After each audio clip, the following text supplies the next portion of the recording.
Pozdravljeni v oddaji Tema tedna. Napovedi Ministrstva za solidarno prihodnost o pospešeni gradnji javnih najemnih stanovanj se že uresničujejo. Ukrepi se poznajo tudi v slovenski Istri, kjer je stanovanjska problematika še posebej pereča. V zadnjih mesecih so v Kopru otvorili 166 novih javnih stanovanj. V ustavi zapisana pravica do stanovanja je bila zadnja desetletja bolj kot ne samo črka na papirju brez pravega učinka. Stanovanjska problematika je v zadnjem desetletju prerasla v eno najbolj perečih problematik mladih, ki jim samostojno bivanje predstavlja eno ključnih točk osamosvajanja. Doseganje avtonomije z lastnim stanovanjem pa se v zadnjem desetletju vedno bolj oddaljevalo. Od leta 2015 pa do leta 2022 so se cene nepremičnin na ravni celotne države zvišale za 72,56%, temu pa ni sledila rast dohodkov, kar je problem samo poglabljalo. Sledenje ni temeljnih teorij mikroekonomije, to je ponudbi in povpraševanju, je imelo za posledico ekstremno višanje cen nepremičnin in tudi cen najema, kar je v težave spravilo ne le mlade, ampak tudi tiste z nižjimi dohodki. Pravzaprav tudi tiste s povsem povprečnimi dohodki, če le niso imeli take sreče, da so po slučaju podedovali kakšno nepremičnino. Problem pomanjkanja primernih stanovanj je posledica pomanjkanja sistematičnih ukrepov države za razreševanje stanovanjske problematike. Tako je bil trg prepuščen zasebni pobudi interesom kapitala, ki se vse bolj nagiba v gradnjo visoko dobičkonosnih kapacitet ter v gradnjo turističnih in luksuznih stanovanj, kar pa je spet dostopno stanovanj le oddaljevalo. Še enkrat se je pokazalo, da so premožni, pa čeprav si vase zaverovani predstavljajo, da brez njih, torej elite ni naroda, del problema, ki diskrepanco med tistimi, ki si lahko privoščijo in tistimi, ki si tega enostavno ne morejo, le še povečal. Ampak zaslepljenost v pravilnost skrajnega neoliberalizma ne gre iskati samo v predstavnikih le-tega, ampak v nedejavnosti države in dela politike, ki je tako imenovane elite tiho podpiral. In jih še. Torej, edina rešitev stanovanjske problematike bi bila v sistematičnem reševanju tega problema, te v državni gradnji stanovanj, ki bi bila dostopna širšemu krogu ljudi, torej amorfni gmoti, zaradi katere, tako mimogrede, država lahko sploh funkcionira. Prvi premik na tem področju se zgodil z ustanovitvijo Ministrstva za solidarno prihodnost, ki si za temeljni cilj določilo stanovanjsko reformo, po kateri bi vzpostavili sistem javne gradnje in zagotavljanja zadostnega števila neprofitnih najemnih stanovanj. Do konca mandata trenutne vlade naj bi na novo vzpostavljen sistem omogočil gradnjo 3000 javnih stanovanj na leto, razvoju stanovanjske politike pa se bo iz proračuna namenilo 100 milijonov evrov letno, ki se jih bo sorazmerno delilo med republiške in občinske stanovanjske sklade. Letos je minister Simon Maljevac tako napovedal premik nazaj k 78. členu ustave. In ukrepi ministrstva niso samo zapisi v dokumentu, ampak že imajo vidne učinke. Tudi v slovenski Istri, ker je problematika z dostopnimi nepremičninami še posebej izrazita. Tako sta bili junija letos v koprski soseski Nova Dolinska slovesno odprti 2 stolpnici z 91 javnimi najemnimi stanovanji, ki jih je zgradil Stanovanjski sklad Republike Slovenije. Konec septembra pa še stolpnica, ki jo zgradil javni stanovanjski sklad koprske občine s 75 javnimi najemnimi stanovanji. V tem bloku številka 3, kot so povedali tudi župani in ne vem še kdo, 75 stanovanj je tukaj, ne?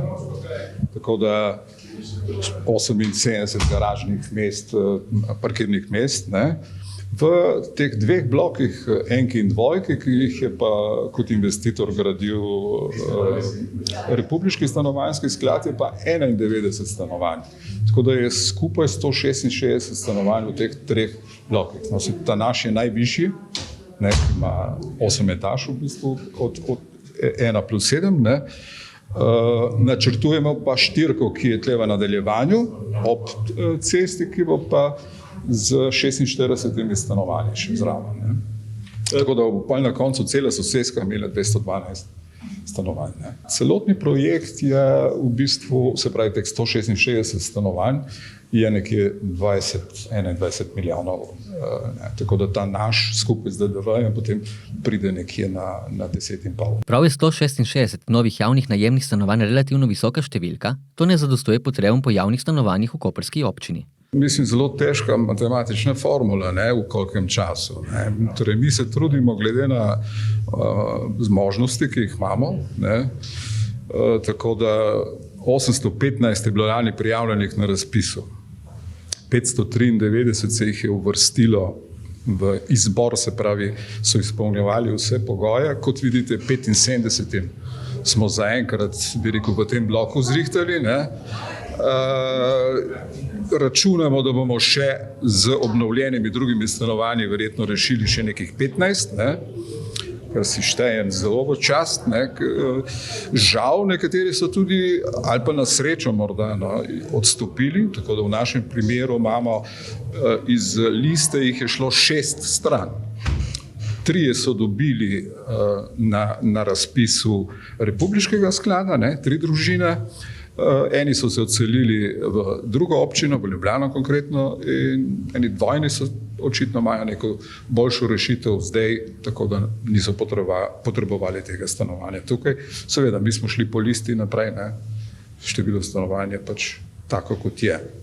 Zdaj, za naprej pa, kot smo že rekli tudi gor na odru, teh 46 stanovanj bomo začeli zidati v naslednjem letu. Zdaj pričakujemo mogoče že v oktobru, če ne v novembru, gradbeno dovoljenje. Tako so nam obljubili na upravni enoti, kar pomeni, da potem še postopek izbire izvajalca in tako naprej. Bi rekel, brez da bi dosti nategovali, jaz mislim, da, ali pa upam, da bomo marca naslednje leto že začeli z gradnjo.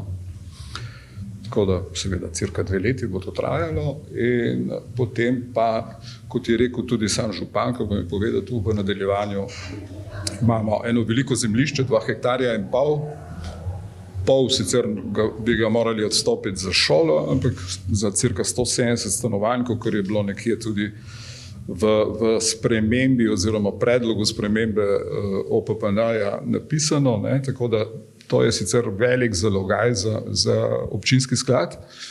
Mislim, da mi sami tega ne zmoremo, ker tudi, bi rekel, finančno je zadeva prevelika, pa tudi glede na omejitve v zakonu, ker se lahko zadolžimo pač 50% od sredstev, ki jih imamo. Računamo, da bomo seveda, kot je tudi sam minister rekel, pritegnili zraven Stanovanjski sklad Republike Slovenije, morda še koga drugega, ne vem, bomo videli, ker če bojo tam, jaz računam, da bojo tudi oskrbovana stanovanja, tako da morda bo to skupna investicija tudi z, bi rekel, nepremičninskim skladom pokojninskega zavarovanja, morda pa tudi kakšna tretja ali pa četrta varianta tudi s kakšnim privatnim skladom ali kaj takega. Ne vem, ker vsako toliko se kdo pojavi s kakšno idejo, ampak nismo še prišli tako daleč, da lahko rečemo, da bo. Je pa tole majhen delež stanovanj, ki jih ima država namen graditi v prihodnje. Sicer je cilj države do leta 2035 zgraditi 20 tisoč javnih najemnih stanovanj. Naš cilj na koncu mandata, in to govorim že od prvega dneva, je, da imamo v gradnji 5 tisoč novih javnih najemnih stanovanj. Danes sem vesel, da sem tu v Kopru drugič, da smo danes odprli še novih 75 stanovanj. To je kamenček v mozaiku. Predvsem je bilo pa nujno, da smo kot država zagotovili predvidljivost. To pomeni predvsem sredstva so zagotovljena za prihodnjih 10 let v znesku 100 milijonov letno. In to je tisto, kar omogoča, da občine ta trenutek razmišljajo, katere projekte bodo lahko začeli in tudi gradili v letih 27, 28, 29. Naš cilj vlade je 20 tisoč novih stanovanj do leta 2035. Jaz verjamem, da ga bomo dosegli. Predvsem pa moramo vedeti, da s tem zagotavljamo dom vsem tistim, ki ga potrebujejo. Stanovanjska politika je pomembna situacija, vsi poznamo, kakšna je, ni rožnata, tako da to je sam eden izmed ukrepov, se bomo mogli pa posvetiti kot ministrstvo tudi drugim. K temu, da je cilj uresničljiv, pa bo pripomogla tudi z SDH odcepljena družba za svetovanje in upravljanje, ki ima v strateški usmeritvi tudi gradnjo dostopnih javnih najemnih stanovanj. DSU bo gradil javna najemna stanovanja. Kot država smo pogledali, kateri so vsi tisti resursi, ki lahko k temu pripomorejo, in v tej smeri gradimo. Potrebujemo prvi, drugi, tretji steber. Javni stanovanjski skladi so en steber, DSU drugi, da bomo prišli do cilja, da bo stanovanj dovolj. Tako, zelo veliko krat slišimo, da ko govorimo o javnih stanovanjih, govorimo o socialnih stanovanjih. Sam bi pa rad, da dolgoročno pridemo do točke, da javno najemno stanovanje dobi vsak tisti, ki ga potrebuje, tudi srednji razred, mlade družine, ki lahko na ta način začnejo svoje življenje in ne rabijo skrbeti, kje in kako bodo živeli. Tudi koprski župan Aleš Bržan pritrjuje besedam direktorja Koprskega stanovanjskega sklada o novogradnjah v naslednjih letih. Dovoljenje za 4. stolp je že nekako v pridobivanju, tako da letos mislim, da ga bomo dobili. Naslednje leto bi lahko že začeli graditi, seveda občinski svet mora še kakšno proceduro izpeljati. Stanovanjski sklad ima v lasti tudi tukaj na nadaljevanju Dolinske tudi še eno parcelo, kjer je že nekako idejna zasnova, kje bi lahko zrasla podružnica osnovne šole in še nekaj stanovanjskih enot, s tem, da gradnja na bonifiki je pač precej draga, tako da morda bomo še kakšen načrt prerešitali.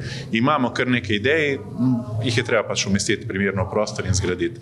Če so sredstva na razpolago, jasno bomo to izkoristili in čim več gradili. Sicer so na občini z izgradnjo javnih stanovanj zadovoljni, saj kot pravijo, se s tem rešuje problem dostopnih stanovanj, ki na območju Primorja niso nedostopna samo socialno ogroženim, ampak širšemu krogu ljudi.